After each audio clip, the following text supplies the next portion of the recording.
दोस्तों, आज आपको दिल को छू लेने वाली कहानी सुनाऊंगा, जिसे सुनकर आप लोगों को लगेगा कि अपने लिए जिए तो क्या जिए, आज एक दिन दूसरे के लिए जी कर देखें। तो लाइक, शेयर, सब्सक्राइब और बेल आइकन को भी ज़रूर दबा दें। कृपया अंत तक बने रहें। एक दिन सवेरे 6 बजे मैं अपने शहर से दूसरे शहर जाने के लिए निकला। मैं रेलवे स्टेशन पहुंचा, पर देरी से पहुंचने के कारण मेरी ट्रेन निकल चुकी थी। मेरे पास 9:30 की ट्रेन के अलावा कोई दूसरा चारा नहीं था। मैंने सोचा कहीं नाश्ता कर लिया जाए। बहुत ज़ोर की भूख लग रही थी। मैं होटल की ओर जा रहा था। अचानक रास्ते में मेरी नज़र फुटपाथ पर बैठे 2 बच्चों पर पड़ी। दोनों लगभग 10-12 साल के होंगे। बच्चों की हालत बहुत ख़राब हो चुकी थी। कमजोरी के कारण अस्थि पंजर साफ दिखाई दे रहे थे। वे भूखे लग रहे थे। छोटा बच्चा बड़े को खाने के बारे में कह रहा था, बड़ा उसे चुप कराने की कोशिश कर रहा था। मैं अचानक रुक गया। दौड़ती भागती जिंदगी में यहाँ ठहर से गए जीवन को देखकर मेरा मन भर आया। सोचा इन्हें कुछ पैसे दे दिए जाएं।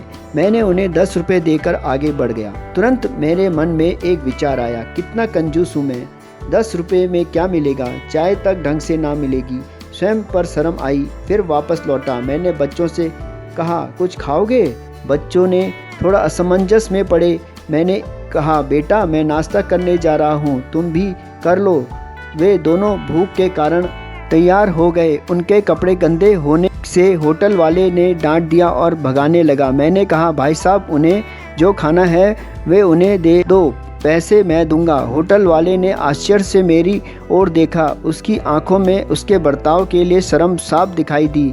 बच्चों ने नाश्ता, मिठाई व लस्सी मांगी। सेल्फ सर्विस के कारण मैंने नाश्ता बच्चों को लेकर दिया। बच्चे जब खाने लगे उनके चेहरे की खुशी कुछ निराली सी थी। मैंने बच्चों को कहा, बेटा अब जो मैंने तुम्हें पैसे दिए हैं उनमें 1 रुपये का शैम्पू लेकर हैंडपंप के पास नहा लेना और फिर दोपहर शाम का खाना पास के मंदिर में चलने वाले लंगर में खा लेना। और मैं नाश्ते के पैसे दे फिर अपनी दौड़ती दिनचर्या की ओर बढ़ निकला। वहाँ आसपास के लोग बड़े सम्मान के साथ देख रहे थे। होटल वाले के शब्द आदर में परिवर्तित हो चुके थे। मैं स्टेशन की ओर निकला। थोड़ा मन भारी लग रहा था। मन थोड़ा उनके बारे में सोचकर दुखी हो रहा था। रास्ते में मंदिर आया। मैंने मंदिर की ओर देखा और कहा, हे भगवान आप कहाँ हो? इन बच्चों की ये हालत, ये भूख, आप कैसे चुप बैठ सकते हो? दूसरे ही क्षण मेरे मन में विचार आया, पुत्र अभी तक जो उन्हें नाश्ता दे रहा था वो कौन था? क्या तुम्हें लगता है तुमने वह सब अपनी सोच से किया है? मैं स्तब्ध हो गया। मेरे सारे प्रश्न समाप्त हो गए।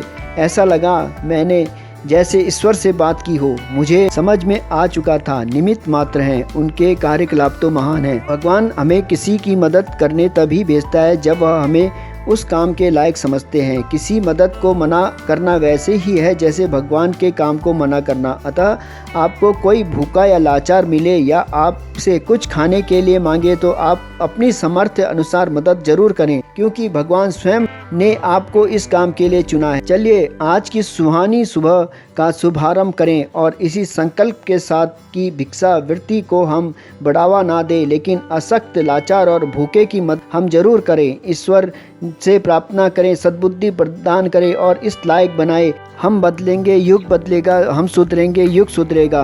पहले अपना आप सुधारें। आओ यारों मिलकर हम मानवता का रूप निखारें। धन्यवाद।